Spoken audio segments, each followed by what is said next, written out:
राधे राधे। श्री भक्तमाल का पावन चरित्र भाग 26।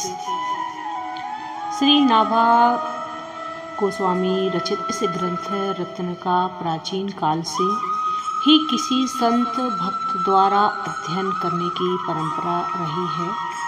जैसे आस ग्रंथों को गुरुमुख से पढ़कर ही उनका विषय हृदयगम होता है, उसी प्रकार भक्तमाल को भी संत मुख से पढ़कर अधिगम करने की प्रथा है।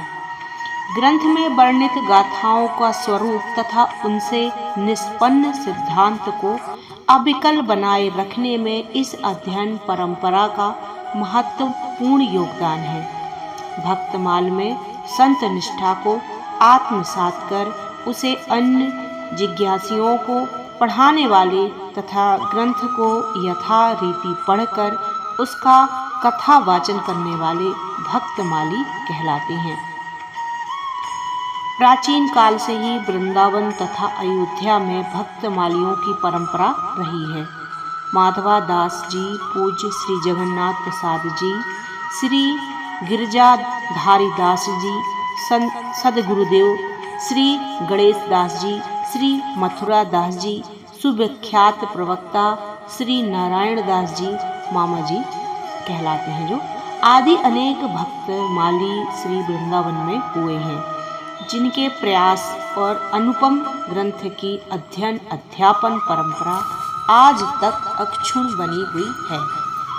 इसमें श्री जगन्नाथ प्रसाद जी भक्तमाली वर्तमान युग में ग्रंथ के मुख्य प्राध्यापक मनीषी हुए हैं।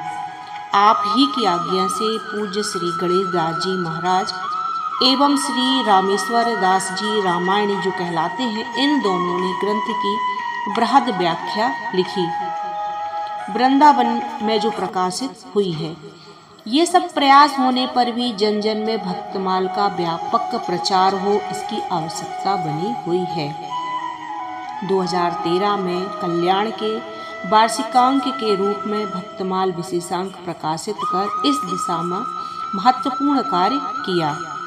प्रसन्नता का विषय है कि इसे व्याख्या सहित भक्तमाल ग्रंथ का प्रकाशन किया गया। इस प्रकाशन से भक्तमालियों की ग्रंथ के व्यापक प्रचार की अभिलाषा निश्चित पूर्ण होगी। जितना भी भक्त प्रेमियों के लिए किया जाए उतना कम है, और अगर भक्तमाला लिखी जा रही है तो ये भक्त प्रेमियों के लिए एक विशेष प्रेम है, जो ईश्वर और भक्तों में एक विशेष कड़ी का काम करता है। तो इसे हम ऐसे बोलेंगे कि इस धन्य नाभा आरती की आरती आरती हरे, यह भक्त भगवती की कथा सब विश्व को मंगल करे।